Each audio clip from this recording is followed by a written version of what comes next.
আরে আসামি পালাই দে। ওই দাঁড়া, ওই দাঁড়া, ওই দাঁড়া বলছি, ওই দাঁড়া, দাঁড়া বলছি, দাঁড়া।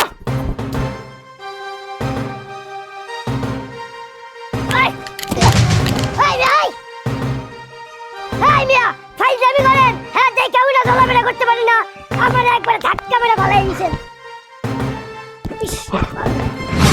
এই ছেলে, একটা আসামিকে দৌড়ে যেতে দেখছো তুমি? স্যার আপনি আসামি দৌড়াইতেছেন? হ্যাঁ হ্যাঁ হ্যাঁ। ও স্যার আমার লগে একটু আগে ধাক্কা খাইছে, আমার ধাক্কা মেরে ফেলাইতে এদিকে। বলো কি? স্যার স্যার এই, ঠিকই তো। কোদিকে গেছে বলো? স্যার এদিকে গেছে, এদিকে। মুভ। ও বুঝছি, এটা আসামি। ও এর লাগি তো আমার ধাক্কা মারছে। যাক বাইসে গেছি গা।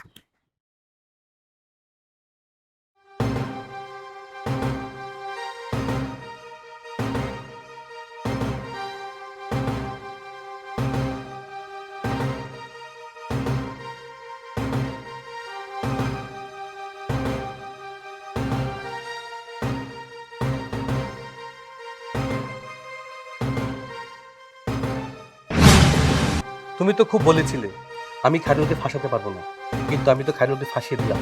আজকে খায়রুলের ফাঁসি। তার মানে আমার বান্ধবীকে ধর্ষণ করে তুমি হত্যা করেছো?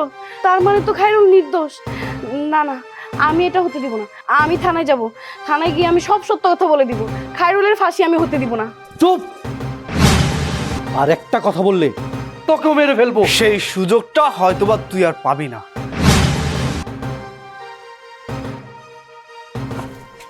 তুই আমাকে বানিয়েছিস মিথ্যা খুনের আসামি, আমাকে জেল খাটিয়েছিস, আমাকে ফাঁসির আসামি বানিয়েছিস। তুই সেই সুযোগ আর পাবি না। তুই ভেবেছিলি আমার কাছ থেকে আমার ভালোবাসার মানুষটাকে কেড়ে নিবি, কিন্তু সেই সুযোগ তুই আর কখনো পাবি না। তোকে আমি তোর উপযুক্ত শাস্তি দেব। তুই আমাকে কিছুই করতে পারবি না। তুই একটা ফাঁসির আসামি, পুলিশ তোকে খুঁজছে, আর পুলিশ এসে তোকে ধরে নেবে। শোন, আমি যে খুনটা করেছি সেই ব্যাপারে শুধু জানি আমি আর তুই, আর কেউ জানে না। আমার কিচ্ছু হবে না। আর নীলাকে আমার কাছ থেকে তুই সরাতে পারবি না, কারণ তোর হয়ে যাবে ফাঁসি। স্যার আসছেন, ভালো হয়েছে। এই তো খুনি। চুপ! আমরা সব শুনেছি, নিজের মুখে খুনের কথা স্বীকার করেছো তুমি। আমাদের কাছে রেকর্ড আছে। খবরদার! মুখ করলে গুলি করে দেবো। কিন্তু তোর কারণে একজন নিরপরাধ মানুষের ফাঁসি হইতো। তোর তো ফাঁসি হবেই। সেন্ট্রি, ওকে নিয়ে চলো। দাঁড়ান অফিসার, এই খুনিটাকে আপনি এমন শাস্তি দিবেন ভবিষ্যতে যাতে ওই রকম কাজ আর না করতে পারে। ওর জন্য আমি আমার বান্ধবীকে হারিয়েছি, আমি আমার ভালোবাসার মানুষকে হারিয়েছি। আমি ওর ফাঁসি চাই। নিয়ে যান ওকে এক্ষুনি। যাচ্ছি। আর আপনার ব্যাপারে আমরা উচ্চ আদালতে সুপারিশ করব। আমাদের কাছে যে প্রমাণ আছে সেগুলো ওখানে পেশ করব। আশা করি মহামান্য আদালত আপনাকে মুক্তি দিবেন। বউ, কাজটা কিন্তু তুই ভালো করলি না। চলো।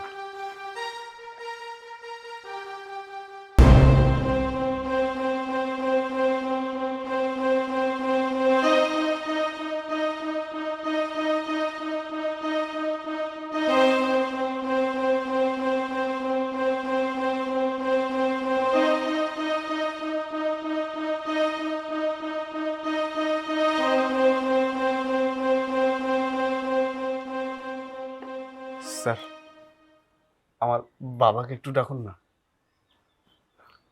আচ্ছা ঠিক আছে। বাড়িতে কেউ আছেন? একটু বের হন তো। আছেন কেউ বাড়িতে?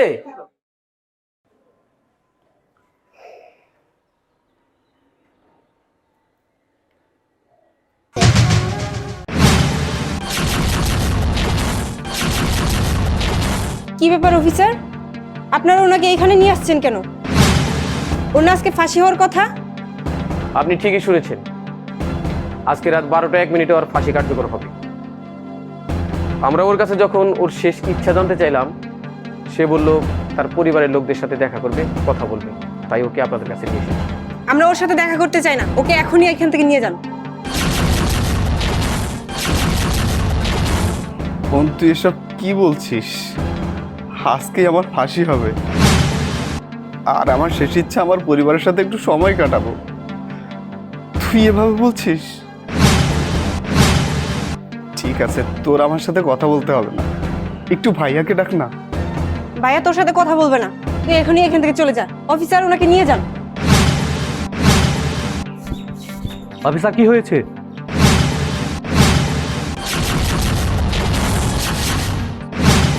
তুই তুই আবার আমাদের বাড়িতে কেন আসছিস?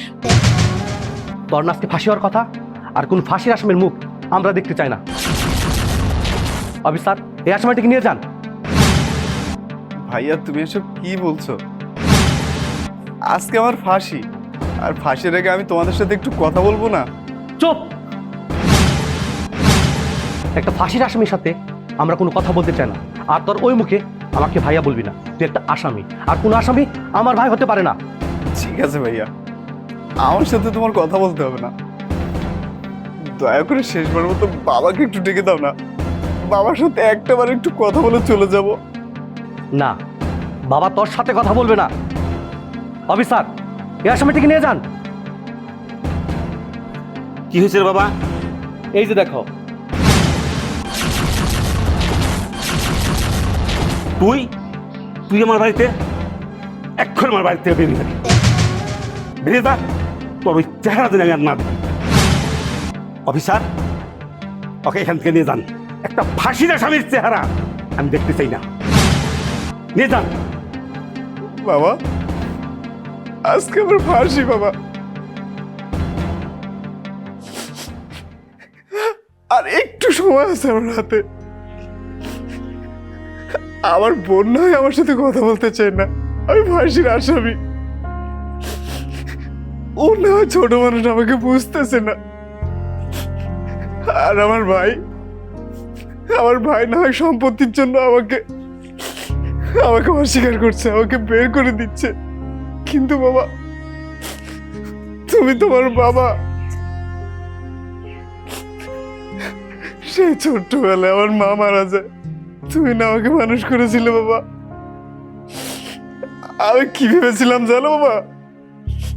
আমি ভেবেছিলাম যে আমার বোন, আমার ভাই, ওরা কেউ আমাকে সহ্য না করতে পারলে অ্যাটলিস্ট তুমি আমাকে একটু ভালোবাসবা, আমার প্রতি একটু বিনয়ী হবা। কিন্তু কিন্তু বাবা, তুমি আমার সাথে এমন ব্যবহার করতে পারলে বাবা। বাবা, আমি তো তোমার কাছে কিছু চাইতে আসিনি বাবা। মৃত্যুর আগে শেষবারের মতো একটু দেখতে এসেছিলাম, তোমাদের সাথে একটু কথা বলতে এসেছিলাম, একটু সময় কাটাতে এসেছিলাম বাবা। কিন্তু তুমি আমাকে বুঝিয়ে দিলে কোনো সম্পর্কই আপন না বাবা। অফিসার, আমাকে নিয়ে চলুন, আমি এখানে আর একটা সেকেন্ডের জন্য থাকতে চাই না। চলুন অফিসার। দাঁড়াও, দেখুন, আপনাকে দু একটা কথা বলি। এই প্রথম কোনো আসামির কথা শুনে আমার কষ্ট হয়েছে, আমার চোখে জল চলে এসেছে। কিন্তু আপনি বাবা হয়েও আপনার কষ্ট হয়নি, আপনি কাঁদেননি। আজকে রাত 12টা 1 মিনিটে আসামির ফাঁসি হবে। তাকে জিজ্ঞেস করেছিলাম তার শেষ ইচ্ছা কি। সে বলছিল সে তার বাবা, ভাই, বোন তাদের সাথে দেখা করতে চায়, তাদের সাথে একসাথে ইফতার করতে চায়। তার জন্যই আমরা ওকে আপনাদের কাছে নিয়ে এসেছিলাম। কিন্তু এখন মনে হচ্ছে ওকে আপনাদের কাছে এনে ওর কষ্টটা বুঝিয়ে আরো বাড়িয়ে দিয়েছি। ওকে এখানে আনা মোটেও ঠিক হয়নি। শোনেন, কখনো পাপীকে না, পাপকে ঘৃণা করতে শেখেন। চলে চলো।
এই মেয়ে, তোমার এত বড় সাহস কোত্থেকে হলো?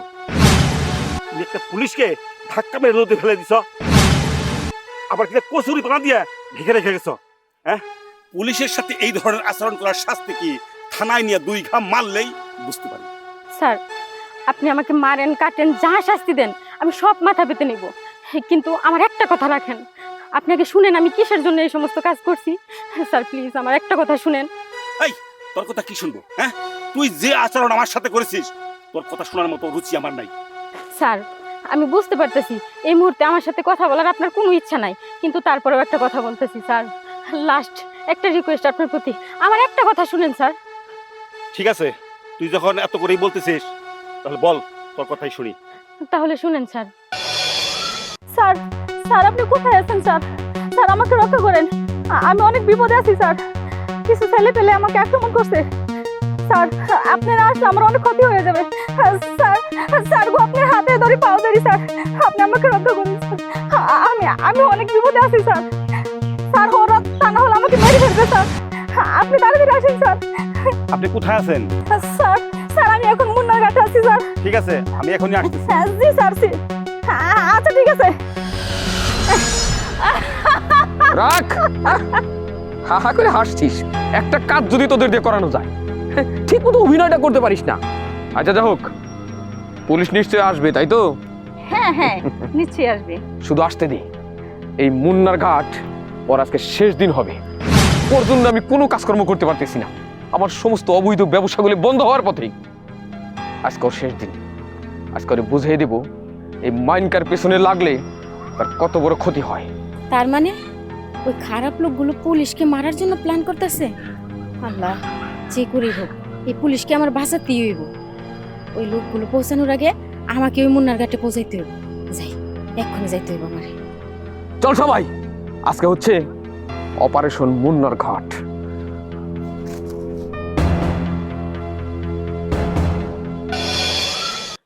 স্যার, এবার আপনি বুঝতে পারলেন তো আমি এই কাজটা কিসের জন্য করছি? আমি যা করছি স্যার আপনার ভালোর জন্য করছি, এছাড়া আমার কাছে আর কোনো উপায় ছিল না স্যার। বুঝতে পেরেছি মা, তুমি যা করেছো আমার ভালোর জন্যই করেছো। হয়তো তুমি আজকে না থাকলে আমার বড় ধরনের ক্ষতি হয়ে যেতে পারতো। আমাকে বাঁচানোর জন্য তোমাকে অনেক অনেক ধন্যবাদ মা। আচ্ছা, তুমি কোথায় থাকো আর তুমি কি করো? আমি নদীর পাড়ে ওই চর আছে না, ওই চরেই থাকি। আর আমার বাবা নৌকা চালায়। আর আমি এবার অনার্স কমপ্লিট করছি। তুমি তাহলে অনার্স পাস করেছো, কোনো চাকরি বাকরি করো না? না স্যার, চাকরি বাকরি কেমনে করবো কোন?